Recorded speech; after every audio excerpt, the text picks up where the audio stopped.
the reaction from the media has been a complete and total meltdown. And Hillary Clinton, well, let's do Hillary first. I mean, Hillary Clinton basically asked people not to watch the interview. And there's her, as usual, her freak out is suffused with irony. And it just crude. The first American, I'll say, journalist to interview Putin since the war in Ukraine began. What does that tell you about Tucker Carlson and right-wing media, and also Vladimir Putin? Well, it shows me what I think we've all known. He's what's called a useful idiot. I mean, if you actually read translations of what's being said on Russian media, they make fun of him. I mean, he's like a puppy dog. You know, he somehow has, after having been fired from so many outlets in the United States, I would not be surprised if he emerges with a contract with a Russian outlet, because he is a useful idiot.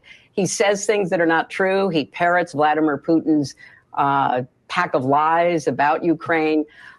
So I don't see why Putin wouldn't give him an interview, because through him, he can, continue to lie about what his, objectives are in Ukraine and what he expects to see happen. God. By the way, has MSNBC ever asked Hillary Clinton a single critical question? Like in all the dozens of interviews they've done? Like what is with these Battlestar Galactica commander suits that she keeps wearing with this weird like dominatrix buckle? Like that's where I'd start. And then I'd ask about the hundreds of thousands of dollars she accepted from Israel lobby groups before she became Secretary of State, as well as the Clinton Foundation accepting millions and millions of dollars from the Gulf states and the same countries that were trying to destabilize Syria, which she proceeded to do as Secretary of State, and destroy Libya, where, the Gulf states, Qatar had a huge stake. I mean, she's calling someone a useful idiot. She also calls him like a Nepo baby or something. I mean, she's talking to Alex Wagner. Wasn't Alex Wagner isn't she like the wife of the White House chef under Obama? Like, how'd she get in there? So, I mean, there's so much irony here. And she talks about Russian media laughing at Tucker Carlson. I don't know where she got that from. Yeah, I think she means that they praise him or enjoy what he says. I mean, wouldn't that back up her theory that he's a useful idiot more than that they laugh at him? Yeah.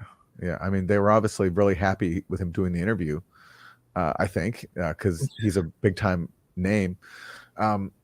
This is so embarrassing. And it's so embarrassing to see. I mean, whatever, you expect that from Hillary Clinton, but people who describe themselves as journalists taking part in piling on this mocking of someone going to interview the leader of Russia, it's such a strange display. Like, I can understand. At least it's not Hillary, strange. It's what we would expect, right? After the Russians freak out and their adherence to endless war, constant hostility with Russia, the liberal perspective on Russia as like the real controller of the GOP. Like, it makes perfect sense that she would say that. You would expect her to be a little more articulate, though, and point out what some of those lies might be, and she doesn't. And then attacks Tucker for getting fired. Like, getting fired from a U.S. corporate-owned cable news network is a badge of honor today. She doesn't seem to understand that. He was the top-rated news host in the country. And he was fired, by the way, after the Ukrainian government had personal conversations with the Murdochs and basically encouraged them to take him off the air. And that's why after he was off the air, you had headlines in news outlets talking about people at the Pentagon and also inside the Republican Party are thrilled that he was gone because they deemed him to be a threat to their agenda, which is a mark of honor for a journalist. You want to be a threat to people in power if you want to do your job seriously. So, I mean, that's to be expected from Hillary Clinton. And it's just interesting to me that people who call themselves journalists take part in that and act smug and act superior when all they do is act as useful idiots for people like Hillary Clinton. What it is too, like with Christiane Amanpour, is that they fear the American public. They don't want foreign policy to be democratized. They don't want the American public to be able to make up their own minds.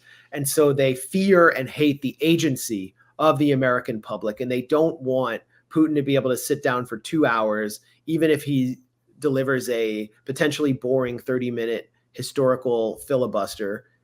That don't want that. It's unvarnished. They're the gatekeepers. They get to control it. And if Putin sits down in front of them, they're going to deliver a version of an enhanced interrogation where Putin is on the defensive the entire time. They'll like pull up pictures of dead people from Bucha or something. It's like whenever they would speak to Assad, there'd be like a picture of the Dusty Boy. They'd pull out some stunts. They would never address international relations, the economy, history, because the American public cannot be allowed to make up their own minds. And it's particularly liberals, credentialed liberals, who fear the public having that opportunity. I mean, here's more. These talking points obviously went out throughout any area of the media where the Biden, Clinton, Obama team has some influence. His name is Tucker Carlson, and he is the only American journalist who has been able to interview Putin since the invasion in 2022. Tucker Carlson is not a journalist, not even close. He kind of just walks right into Moscow and presents himself on a silver platter to the Kremlin, doing the Kremlin's job of misinforming, disinforming the American population. His explanation of why he's doing it, that he's a journalist and he needs to inform people, he can call himself whatever he wants. I think his work is demonstrable as not being just about giving people information. He has a point of view, and often it's not aligned with the facts. Putin talks to an American friend, the Russian president turning to right-wing conspiracy theorist Tucker Carlson. And it comes as Kremlin propagandist Tucker Carlson, a leading voice of the right-wing disinformation campaign, is in Moscow. Ironically, he is there in the name of keeping Americans informed, sitting down for an interview with Vladimir Putin. Tucker Carlson is neither a journalist nor a reporter, but he has played one on TV. Tucker Carlson still doesn't have a job. You notice how they never say ex-FBI or like Frank Figliuzzi? That's the guy who was always brought in to attack Assange or whoever. Or John Brennan, they'll never say ex-CIA. They say national security analyst. He's in Moscow, house hunting, I hope. But no, actually, Tucker is there to interview Vladimir Putin, which is so overtly ridiculous. Tucker Carlson interviewing Vladimir Putin may not be mean much to you, but for Trump, this is like watching OnlyFans. This is insane. You've seen sharp relief, a Republican Party that is now doing Vladimir Putin's bidding. Donald Trump always did. And somebody that we know, that we used to know, going over, doing Vladimir Putin's bidding. It was striking again yesterday to see Republicans across the board, and maybe some of them are doing Vladimir Putin's bidding, but really they're doing Donald Trump's bidding, which is Vladimir Putin's bidding. Whose bidding is he doing? So, I mean, it's just basically two talking points. Tucker's not a journalist, and he's doing Putin's bidding. And they call him a Kremlin propagandist. Like, he literally works for the Kremlin. I mean, these are the biggest McCarthyites. So, I mean, for 2 points quickly. I mean, Tucker had a hard time getting that interview. He'd been working for years on getting that interview. And we know, and we openly want that interview to happen for the reasons we state. So when Anya Parampil, our partner in what has basically been deemed a crime of interviewing, tried to help Tucker get that interview a few years ago, the NSA intercepted her emails to the deputy foreign minister she had previously interviewed. That's how she knew him as a journalist, Sergei Ryabkov, and leaked the emails of Tucker to the one of the biggest access journalists in Washington, Jonathan Swan at Axios. And Tucker wasn't able to get that interview. He wasn't able to get that interview anyway. And I assume there were efforts to do the same, to foil the interview. But the fact is, Putin wasn't interested in talking to Tucker for years. Why he did this, I can't explain. We could clearly see there were two different perspectives on display there. And Tucker went on for 15 minutes about Evan Gershkovich, the U.S. journalist from the Wall Street Journal, who was arrested in Russia while conducting interviews outside a Russian metallurgical facility on Russian weapons production while Russia was engaged in a war in Ukraine, something that, might be considered dangerous for a Western journalist to do, especially when his country is the key sponsor of the country which is fighting Russia. You never see U.S. journalists ask a U.S. leader like Biden about Julian Assange or Boris Johnson or any Rishi Sunak. You will never see them do that. But Tucker went on for 15 minutes about this Wall Street Journal reporter. So why aren't they crediting him with that? I mean, if they're so into freeing Evan, why don't they just drop their partisan insanity and at least give him credit for that? Yeah, well, that's why it was so stupid or such a strange display to see them trash Tucker Carlson before even watching the interview. It put them in such a silly position where he then goes and does the exact thing they claimed he wouldn't, which is ask Putin critical questions.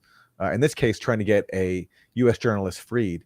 And it put them in such a bad position because they'd already denounced him and said he was just acting as Putin's useful idiot. Yeah. Well, that really just, I don't think they had much effect on the discussion of the interview because it was still widely discussed, widely covered. And eventually the West is going to have to do a deal because Ukraine is running on fumes. That's what this is coming down to. So I think that's why he did the interview. Putin gave this interview because of his confidence in the momentum that Russia's military has in Ukraine and the fact that Western economies, Germany's economy is closing pipe factories. They're closing old legacy factories because of Nord Stream, because of the state of their economy. Finland was having a gas crisis late last year as a result of cutting off gas imports from Russia and joining NATO. It's not looking good for Western Europe. So I think Putin is confident right now, and that was why he sat down with Tucker.